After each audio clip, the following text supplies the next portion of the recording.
یہ تذکرہ یہود کا چل رہا ہے، یہود کا تذکرہ چل رہا ہے، اور پچھلی آیت میں بلکہ پچھلی آیات میں یہود کے کچھ جرائم اللہ رب العزت نے بیان فرمائے۔ ان میں سے ایک بڑا جرم تو یہ تھا کہ انہوں نے اللہ کی کتاب کا حلیہ بگاڑ کے رکھ دیا، اور انہوں نے اللہ کی کتاب کے اندر اللہ کا کلام نکال کے اپنی طرف سے کلام ڈال دیا، اور اپنی کتاب کو اپنے ہاتھوں کے لکھے ہوئے کو، ہم نے پہلے بارے میں پڑھا تھا بما کتبت ایدیہم، اپنے ہاتھوں کا لکھا ہوا، تو اپنے ہاتھوں کے لکھے ہوئے کو دنیا کے سامنے پیش کیا اللہ کے کلام کے نام پر، اللہ کے کلام کے نام پر۔ ہم نے یہ کل کے سبق میں یہ بات دوبارہ پڑھی کہ اس طرح وہ خود بھی گمراہ ہوئے، لوگوں کو بھی گمراہ کیا، اور اب وہ چاہتے ہیں کہ اسی طرح تمہیں بھی گمراہ کریں۔ پھر دوسری جو ان کی خباثت پڑی وہ تھی رسول اللہ صلی اللہ علیہ وسلم کی ذات اقدس کے ساتھ جو ان کا بغض تھا، اور جو ان کی نفرت تھی، اور جو ان کا حسد تھا، کہ وہ کوشش کرتے تھے کہ کبھی بھی جب بھی ان کا سامنا ہو اور موقع ملے تو وہ کوئی نہ کوئی شرارت کرے اور کوئی نہ کوئی بے ادبی اور گستاخی کی کوشش کرے۔ تو اللہ رب العزت نے وہ بیان فرمایا اور مسلمانوں کو متوجہ فرمایا کہ کہیں ان کفار کے ایجاد کیے ہوئے جملے وہ تم نہ بولنا، ان کفار کی اختیار کی ہوئی اصطلاحات وہ تم استعمال نہ کرنا، کیونکہ اکثر ان کی جو اصطلاحات ہوتی ہیں وہ بدنیتی، بے ادبی اور گستاخی پر مشتمل ہوتی۔ اب وہی تذکرہ آگے چل رہا ہے، یا ایھا الذین اوتوا الکتاب، یا ایھا الذین، اے وہ لوگوں، اوتوا جن کو دی گئی، الکتاب کتاب، یا ایھا الذین اوتوا الکتاب، اے وہ لوگوں جن کو کتاب دی گئی۔ ہم اس کو آسان لفظوں میں کہہ سکتے ہیں اے اہل کتاب، اے اہل کتاب، آمنو ایمان لاؤ، ایمان لاؤ، مانو، تسلیم کرو، بما جو، نزلنا ہم نے اتارا ہے، آمنو بما نزلنا اس پر ایمان لاؤ جو ہم نے نازل کیا۔ اور ہم آگے پڑھیں گے، یہ 26واں پارہ ہے، اور وہاں ہے نزل علی محمد، جو نبی کریم صلی اللہ علیہ وسلم پر، محمد صلی اللہ علیہ وسلم پر اتارا گیا ہے۔ تو نزلنا جو ہم نے اتارا، اور اتارا حضور علیہ السلام پر، مصدقا اور یہ تصدیق کرنے والا ہے، مصدقا اور یہ تصدیق کرنے والا ہے، لما اس کی جو، معکم تمہارے پاس ہے، جو کتاب تمہارے پاس ہے، یہ قرآن، یہ کلام اس کی تصدیق کرنے والا ہے۔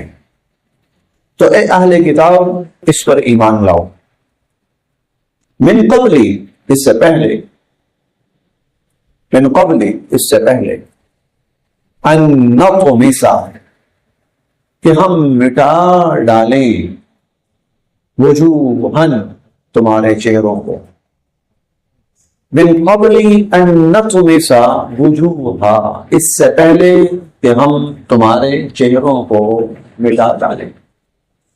طمس، طمس کہتے ہیں کہ جو ہمارے اعضاء ہوتے ہیں، ان اعضاء کو بالکل برابر کر دینا، یعنی جس طرح یوں سمجھے ہماری گردن ہے نا، تو ہماری گردن بالکل سیدھی ہے، ہماری گردن کے اوپر کوئی اعضاء بنے ہوئے نہیں ہیں۔ تو ایمان لاؤ اس سے پہلے کہ ہم جو تمہارا چہرہ ہے اس کو بھی بالکل اس طرح سپورٹ کر دیں۔ فنردھا اور ہم پھیر دیں، اور ہم پھیر دیں ان چہروں کو، علی ادبارہا پشت کی جانب، ہم چہروں کو پشت کی جانب پھیر دیں۔ اس سے پہلے کہ ہم تمہاری شکلیں بگاڑ کر رکھ دیں، اور اس سے پہلے کہ ہم تمہارے چہروں کو گردنوں کی طرف پھیر دیں، اس کتاب پر ایمان لاؤ۔ او یا نلعنہم، ہم ان پر لعنت کریں، او نلعنہم، یا ہم ان پر لعنت کریں، یہود پر، کما جیسا کہ لعنا ہم نے لعنت کی تھی اصحاب السبت، سبت ہفتہ، تو اصحاب السبت ہفتے والوں پر، جیسا کہ ہم نے ہفتے کے دن والوں پر لعنت کی تھی۔ وکانا، اور ہے، امر اللہ، اللہ کا حکم، مفعولا، پورا ہو کر رہنے والا۔ وکانا امر اللہ مفعولا، اور اللہ کا حکم ہو تو پورا ہو کر رہتا ہے۔ اب یہاں پر یہود کو ان کے برے انجام سے آگاہ کیا گیا ہے کہ تم نے جو کفر کی روش اختیار کی ہے اس کا انجام بڑا بھیانک ہے، اور ہو سکتا ہے کہ دنیا میں ہم اس کا کچھ مزہ تمہیں چکھا دیں، اور وہ اس شکل میں کہ ہم تمہاری شکلیں بگاڑ کے رکھیں، یا اس شکل میں کہ جس طرح ہم نے وہ ہفتے کے دن والے، وہ بنی اسرائیل کا ایک طبقہ جو مچھلیاں پکڑتا تھا، اور جب ان کو منع کیا گیا اور وہ نہ رکے تو اللہ رب العزت نے وَجَعَلَ مِنْهُمُ الْقِرَدَةَ وَالْخَنَازِيرَ، تو اللہ پاک نے ان کو بندروں اور خنزیروں کی شکل میں تبدیل کر دیا۔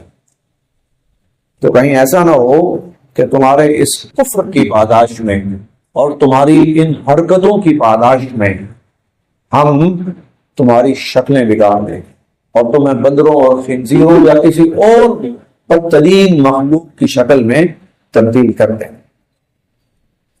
جب یہ آیت نازل ہوئی، یہود کے دو بڑے معروف نام تھے، ایک حضرت عبداللہ بن سلام رضی اللہ عنہ، وہ کہیں سفر پہ گئے ہوئے تھے، جب واپس آئے تو ان تک یہ آیت پہنچی، قرآن کی یہ آیت نازل ہوئی، فوراً حضور علیہ السلام کی خدمت میں حاضر ہوئے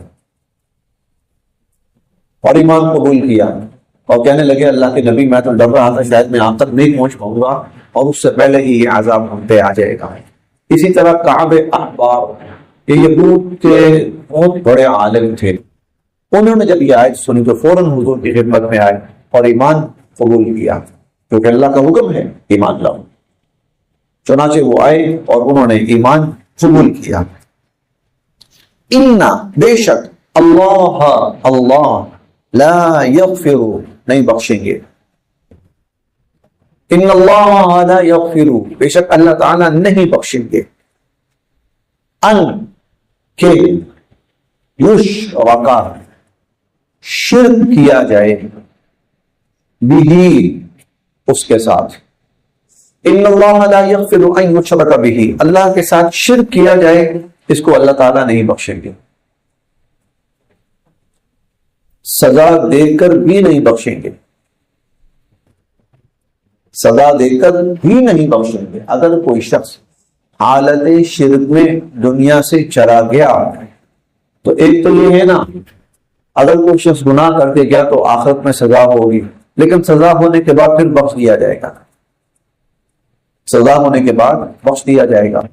اللہ تعالیٰ فرماتے ہیں اگر کوئی حالت شرک میں گیا تو سزا کے بعد میں کوئی بخشش نہیں، ان اللہ لا یغفر ان یشرک بہ، اللہ کے ساتھ شرک کیا جائے اللہ پاک اس کو نہیں بخشیں گے، وَيَغْفِرُ، اور بخش دیں گے، ما دون، جو علاوہ، ذالک، اس کے علاوہ جو گناہ ہوا اس کو اللہ تعالیٰ بخش دیں گے۔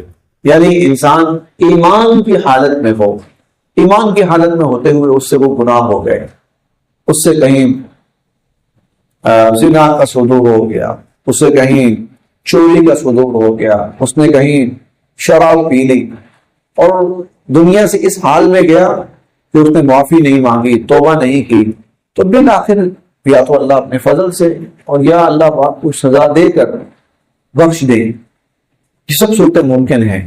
لیکن اگر شرک کر کے کوئی شخص گیا پھر اس کی کوئی بخشش نہیں، کبھی بھی نہیں، ابد الآباد کے لیے، ان اللہ لا یغفر ان یشرک بہ، اللہ کے ساتھ شرک کیا جائے اللہ پاک اس کو نہیں بخشیں گے، وَيَغْفِرُ، اور بخش دیں گے، مَا دُونَ ذَلِكَ، جو اس کے علاوہ ہوا، لِمَن یشاء، جسے چاہیں گے، جسے چاہیں گے، وَمَن یشرک، اور جو شرک کرتا ہے، باللہ، اللہ کے ساتھ، اور جو اللہ کے ساتھ شرک کرتا ہے، فقط، پس یقیناً، استطاع، اس نے ارتکاب کیا، اسمن عظیما، بہت بڑے گناہ کا، اس نے بہت بڑے گناہ کا ارتکاب کیا، اور اتنا بڑا ہے کہ اس کی بخشش بھی نہیں ہے۔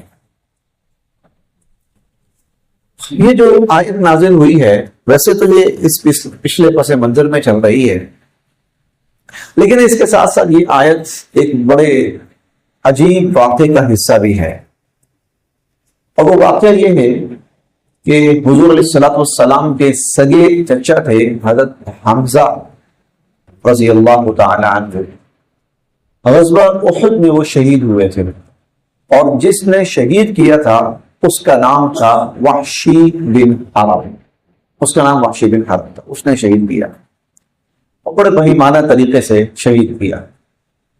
لیکن بعد میں یہ ہوا کہ اسے کچھ احساس ہوا، کچھ ندامت اور کچھ شرمندگی اسے محسوس ہوئی، تو اس نے حضور علیہ الصلوۃ والسلام کی خدمت میں یہ پیغام بھیجا کہ میں یہ چاہتا ہوں کہ آپ کی خدمت میں حاضر ہوں اور اللہ کا میں کلام سنوں، اور اس میں اگر میری مغفرت اور نجات کی کوئی شکل ہے تو میں اس کو حاصل کروں۔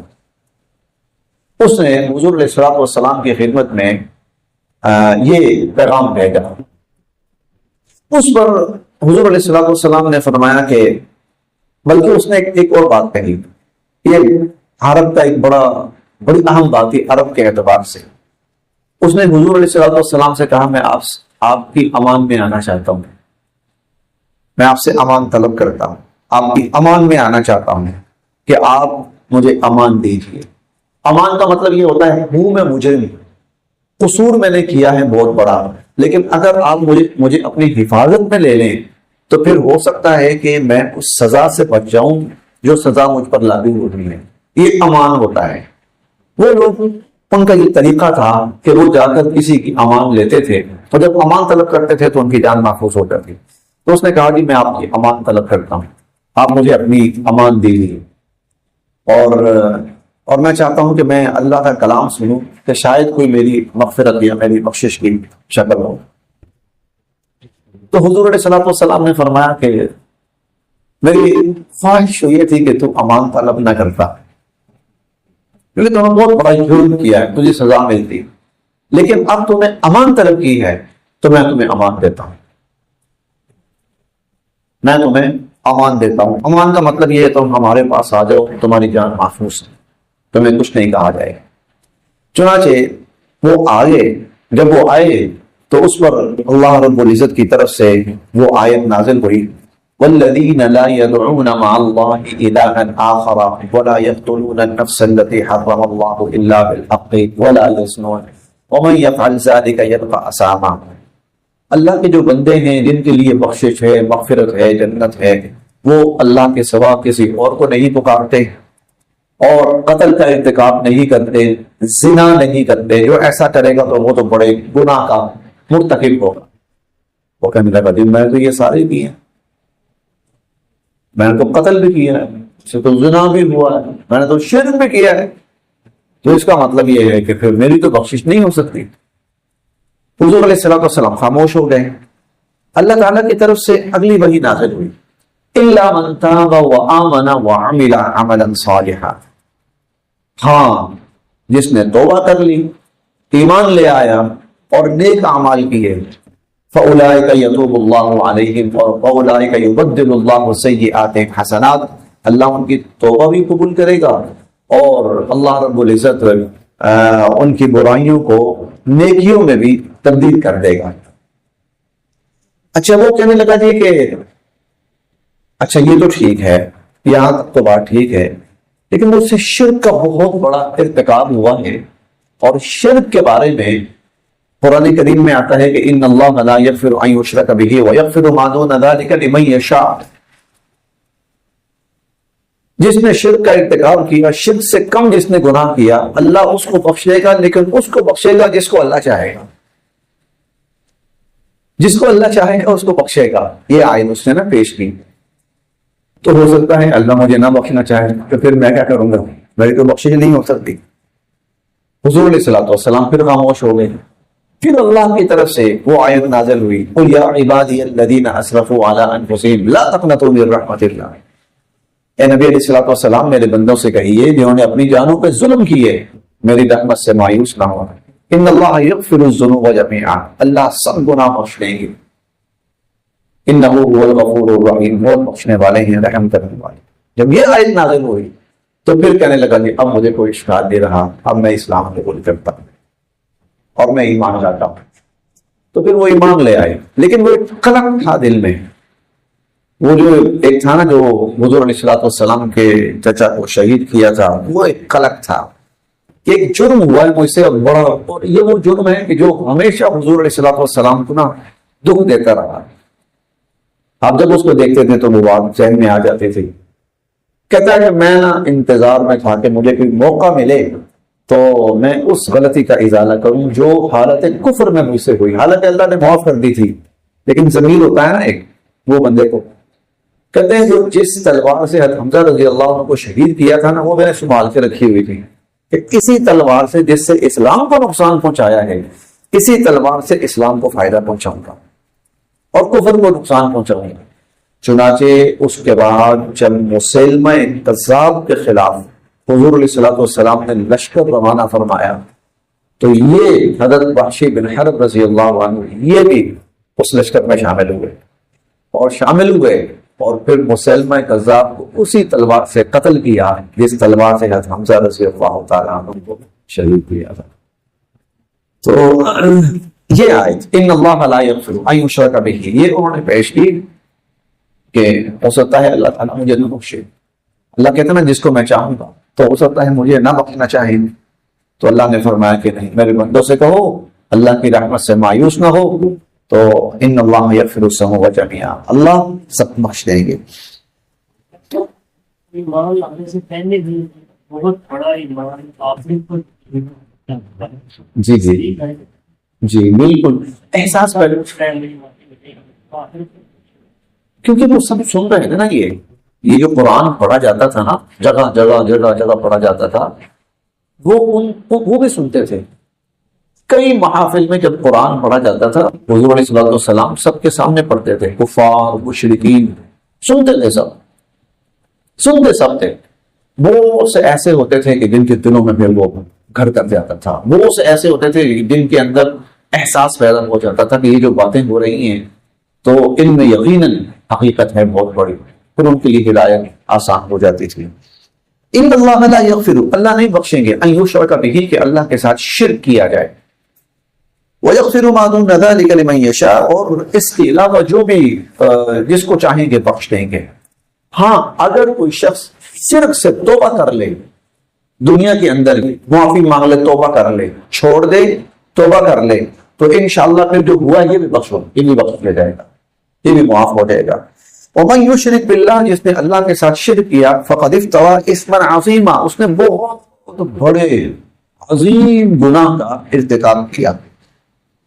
علم کیا نہیں، ترا آپ نے دیکھا، علم ترا کیا آپ نے نہیں دیکھا، الی الذین ان لوگوں کو، علم ترا الی الذین کیا آپ نے ان لوگوں کو نہیں دیکھا، یزکون جو بڑے پاک صاف بتلاتے ہیں، بڑے مقدس اور برتر بتلاتے ہیں، انفسہم اپنے آپ کو. کیا آپ نے ان کو نہیں دیکھا جو اپنے آپ کو بڑے پاکیزہ، بڑے مقدس اور بڑے برتر بتلاتے ہیں اور جتلاتے ہیں؟ بلکہ اللہ یزکی پاک فرماتا ہے اور صاف فرماتا ہے اور مقدس کرتا ہے من یشاء، جسے چاہتا ہے.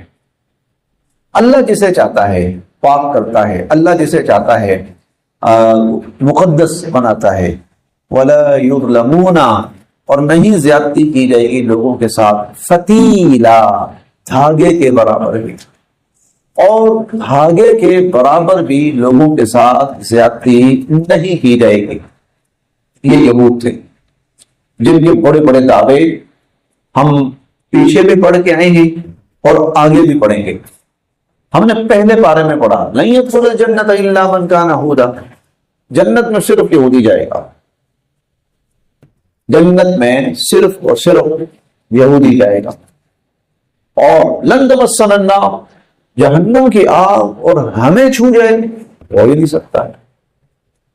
اور ہم چھٹے پارے میں پڑھیں گے نحن ابناء اللہ واحباؤہ, روئے زمین پر اللہ کی سب سے پیاری اور اللہ کو سب سے محبوب جو مخلوق ہے وہ تو ہم ہیں. ہم تو بالکل پاک صاف ستھرے, ہاں جنتی سیدھے سادے. اللہ فرماتے ہیں کس نے کہا؟ آپ نے دیکھا کہ جو اپنی پاکیزگی اور اپنے جنتی ہونے کے دعوے کر رہے ہیں, اللہ یزکی من یشاء, جس کو اللہ پاک کرتا ہے وہ پاک ہے. اور اللہ نے قرآن کریم میں جا بجا ایمان والوں کے بارے میں فرمایا یہ ہیں جن کو اللہ نے معاف کیا, یہ ہیں جن کو اللہ نے معاف کیا, یہ ہیں جن کو اللہ نے بخشا. ایمان والوں کے بارے میں اگر ایمان والے ایسا دعویٰ کریں تو کہیں وہ شاید سچے ثابت ہوں, لیکن ایمان والے یہ دعویٰ نہیں کرتے بلکہ وہ تو اللہ کی رحمت کے طلبگار رہتے ہیں. وَلَا يُظْلَمُونَ فَتِيلًا, ان کے ساتھ دھاگا برابر ظلم نہیں ہوگا. اب یہاں ظلم سے کیا مراد ہے؟ یہ ان کو ہم سزا دیں گے, یہ جو جھوٹے دعوے کر رہے ہیں ان کو ہم سزا دیں گے, اور یہ جو سزا ہے نا یہ ظلم نہیں ہے ان کے ساتھ, بلکہ یہ اسی کے حقدار ہے. ہم تو کسی کے ساتھ دھاگے کے برابر ہے. فتیلہ مطلب کس کو کہتے ہیں؟ کھجور ہوتی ہے نا, کھجور کی گٹھلی ہوتی ہے, گٹھلی کے اوپر دو چیزیں ہوتی ہیں, ایک جھلی ہوتی ہے, جھلی اس کو قزمیر کہتے ہیں, اور ایک جو ہوتا ہے نا وہ جو ہوتا ہے نا ایک لکیر سی ہوتی ہے گٹھلی میں, اس لکیر کے اوپر ہلکا سا دھاگا ہوتا ہے. اور یہ جو دھاگا ہوتا ہے نا یہ جو اوپر کھجور کے اوپر وہ جو ہوتا ہے نا چھوٹا سا, وہ کیا کہنا چاہیے اس کو, سر کی جانب, ہاں چھوٹا سا, اس کے ساتھ لگا ہوا ہوتا ہے, جڑا ہوا ہوتا ہے, اس کو فتیلہ کہتے ہیں. اللہ فرماتے ہیں تو اتنا بھی کسی کے ساتھ ظلم نہیں کریں, ہم تو اتنا بھی کسی کے ساتھ ظلم نہیں کریں گے. انظر, ان کو دیکھیں, ان کو دیکھیں, کیفا کیسے, یفترون منسوب کر رہے ہیں, علی اللہ اللہ کی ذات کی طرف, الکذب جھوٹ. انظر ان کو دیکھیں, کیف یفترون علی اللہ الکذب, کیسے اللہ کی ذات کی طرف جھوٹ منسوب کر رہے ہیں, کیسے دھڑلے سے اللہ پہ جھوٹ بول رہے ہیں. وَكَفَى, اور کافی ہے, بھی ان کے لیے, اثمًا مبینا, یہ اتنا بڑا گناہ, اور ان کو عذاب دینے کے لیے یہ اتنا بڑا گناہ ہی کافی ہے. اب یہ جھوٹ کیا تھے؟ ایک تو یہ جھوٹ جناب سیدھے راستے پر صرف اور صرف ہم ہیں, ہم اللہ کے محبوب ترین ہیں, ہم اللہ کی اولادیں ہیں, ابناء اللہ, ہم تو اللہ کے بیٹے, ہم تو اللہ کی اولادیں ہیں, ہم تو پکے جنتی ہیں. ہمارے لیے تو وعدہ ہے کہ بھائی اب کسی نبی پر ایمان لانے کی کوئی ضرورت نہیں. ہم پہلے بارے میں پڑھ کے آئے تھے, نؤمن بما انزل علینا ونکفر ویکفرون بما وراءہ, اس پر ایمان لائیں گے جو ہم پر نازل ہوا, باقی سب کا ہم نے انکار کرنا ہے. وقالوا قلوبنا غلف, وہ کہتے ہیں بس جتنی ہدایت ضروری تھی نا ہمارے دلوں کے لیے وہ آ گئی, اللہ نے کہہ دیا آپ کسی پر ایمان نہیں لانا ہے. جھوٹ, دیکھو اللہ پر کتنا بڑا جھوٹ گھڑ رہے ہیں. وَكَفَى بِهِ اِثْمًا مُبِينًا, ان پر جو عذاب اترے گا اور ان کے لیے جو جہنم ہے اس عذاب اور جہنم کے لیے ان کا یہی گناہ ہے.